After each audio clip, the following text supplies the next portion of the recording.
like she was for real. Now, granted, I was young and dumb. Right. But one of the things she said to me is she looked at my palm, because she did a palm reading. And she looked at my palm and she's like, Molly. you're going to... Because she looked at this palm. She looked at my left hand. I like that you said this palm. Like, any of them can see For you. the people at home, I am referring to my left hand. She looked at my left palm and she was like, oh. I was like, oh? What do you mean, oh? I don't just say that. Oh. Right. Uh-oh. It's like when you're cutting hair. Uh-oh. Yeah. No, you never say that. Anyway, she looked at my palm and said, oh.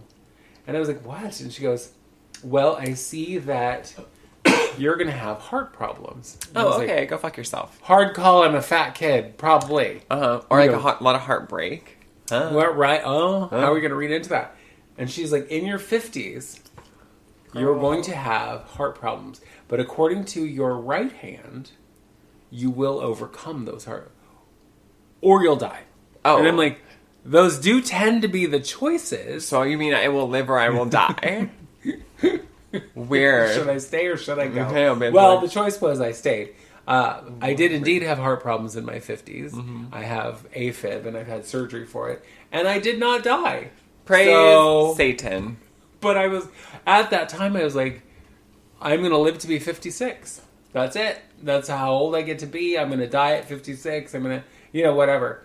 And so my whole life leading up to that point, I was like, That's annoying to me. Here comes, what's the calendar? Oh, I'm going to be 56 this year. You know, I want you to know that I'm very glad you never shared this with me, because I would have slapped that stupid right out your mouth. How dare you? How dare me? Yeah, it's your fault. Because look, you lived past it, so now you gave all that pressure for what? You cow, I swear Wouldn't to it be God. her fault and not my fault? I was a child. What? Oh, let's just, push the blame. It's her fault for giving me these thoughts. I guess, I did probably pay her 50 cents for her reading. I know, so she probably was like, fuck this hoe. I'm gonna tell her some crazy And she shit. didn't even tip me. Bitch. I know, right? She gave me 2 quarters, and I'm supposed to tell her some kind of real life I bullshit. She's sitting there, oh, little fat kid. I'm gonna Heart problems. I'm gonna fuck with her. We're gonna have heart problems, and you're gonna have love life problems. Again, goes back to being a fat girl.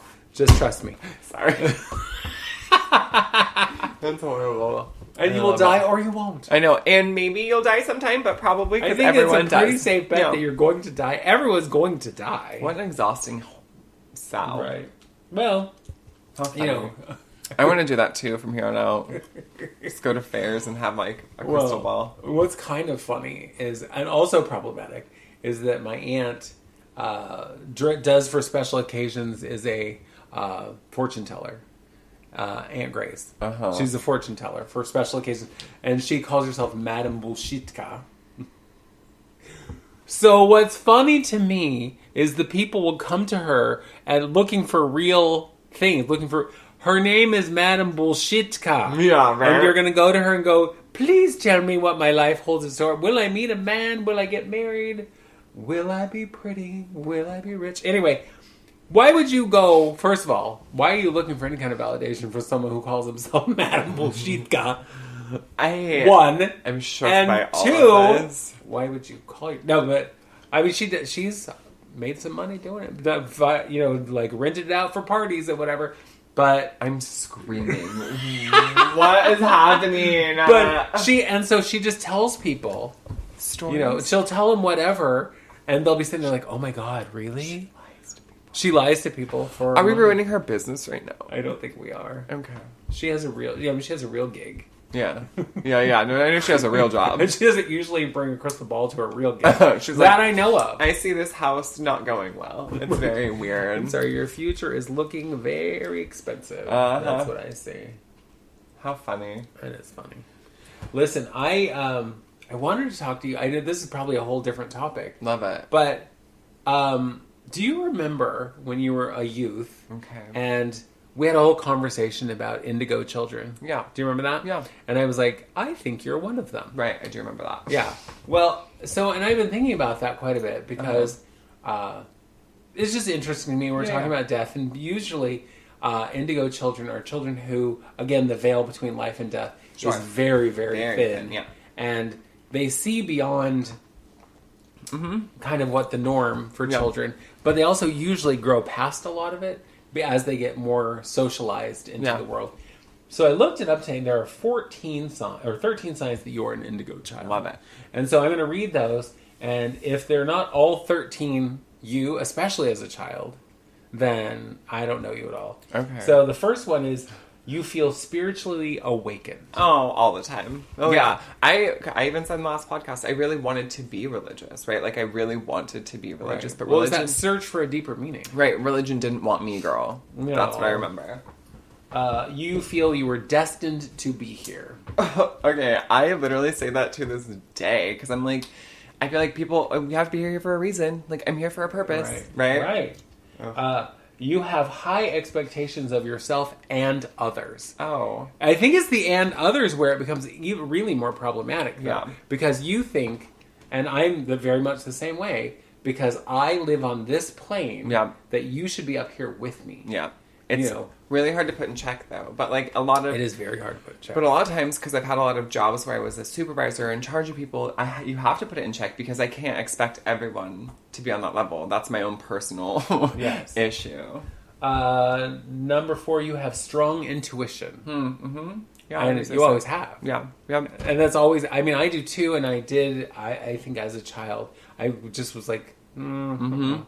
Well, and I talk about this too, like being able to walk into a home, because my home is very volatile. Yes. Walking into a house and being able to know, like, it's unsafe right now. But, like, I know, you know what I mean? Like, make yourself as still as possible. Yeah. You know what I mean? And that has saved me in situations as an adult, walking into, like, a party or a situation that I'm like, oh no. Nope. Girl, I gotta go. Uh-huh. Right.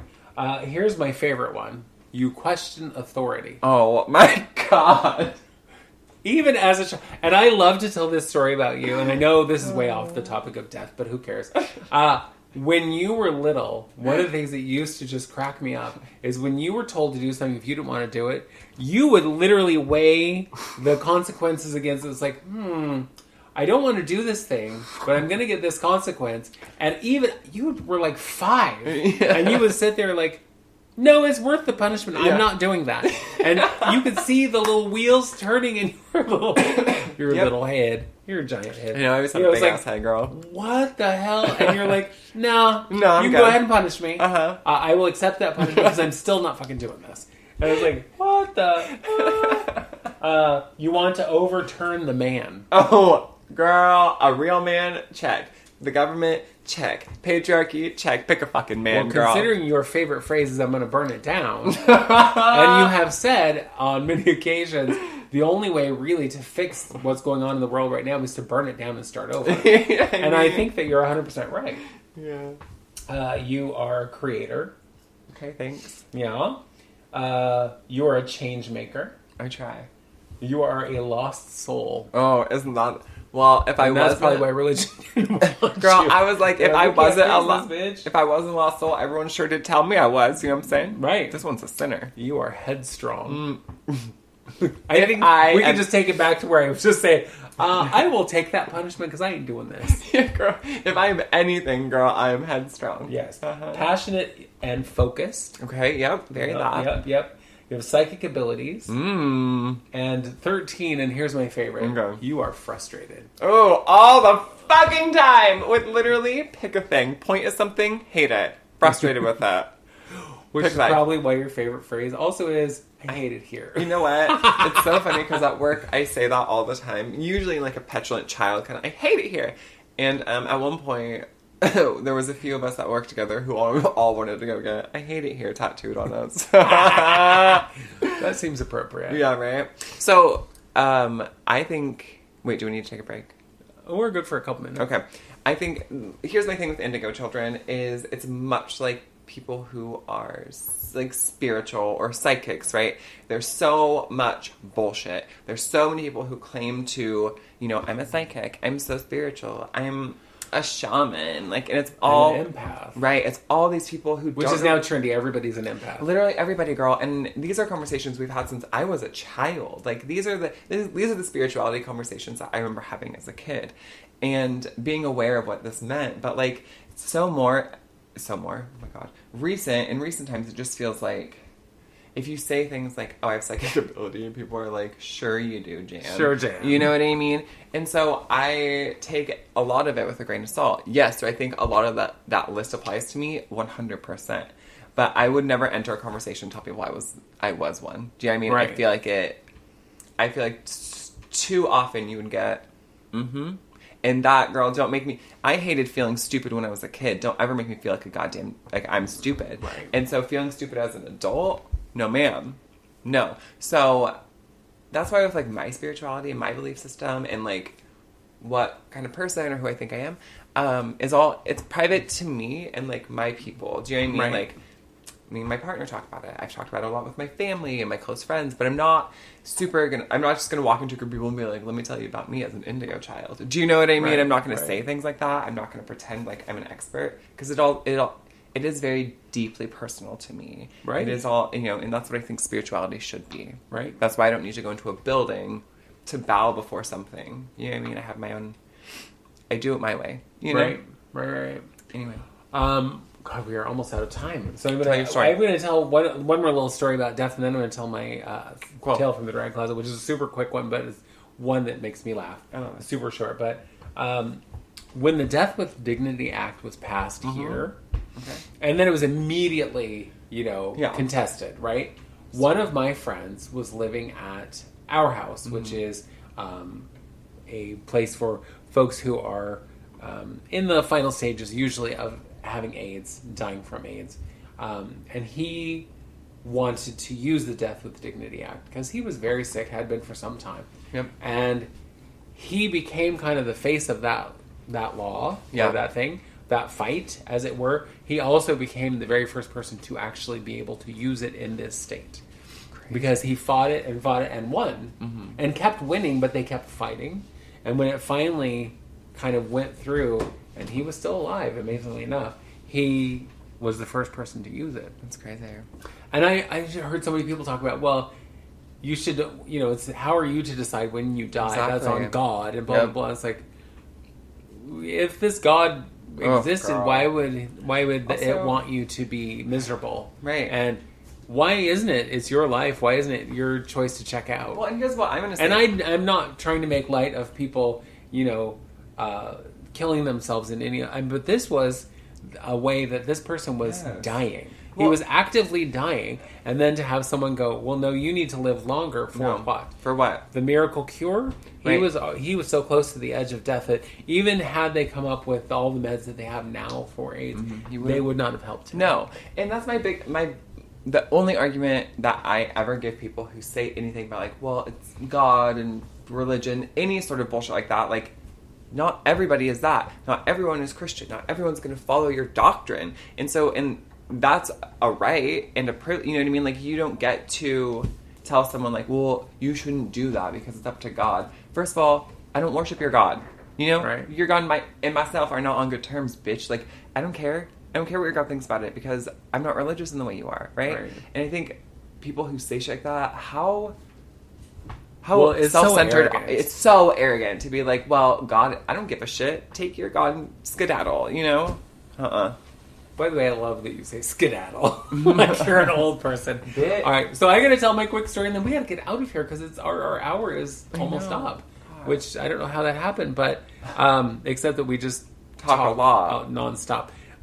So when I was working at the bar, which again worked there for 20 years. One I was over at the bar trying to get a drink because I was getting my drink on. I was probably getting my Diet Coke, to get them. girl. Ooh, got to get that caffeine. That was when I could have caffeine Uh, before the heart issue that Yeah. I could or could not have died from. Right.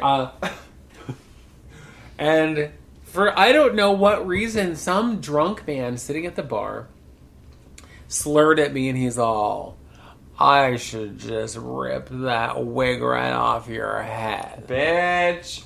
And probably because I was sober, and I was always sober, I got very, very close to him and very quiet, and I just looked him right in the eyes and I said, "If you touch me, I will kill you." And he backed the fuck up and turned around like, "Oh my god, this bitch is psycho." And it's like, "Yup. Yeah, bitch. Touch my hair, bitch. Touch me, touch my hair. Don't touch me. I will kill you." Death, bitch. Death. Well, yep. I mean, Death. This is a topic for another time, but all the times when people have taken my phone and I was like, "Give it back to me," and I would hold a knife up and they said, "You wouldn't do Death. it," and I said, Bitch, I would. "Bet." you know? And, Right. but that's a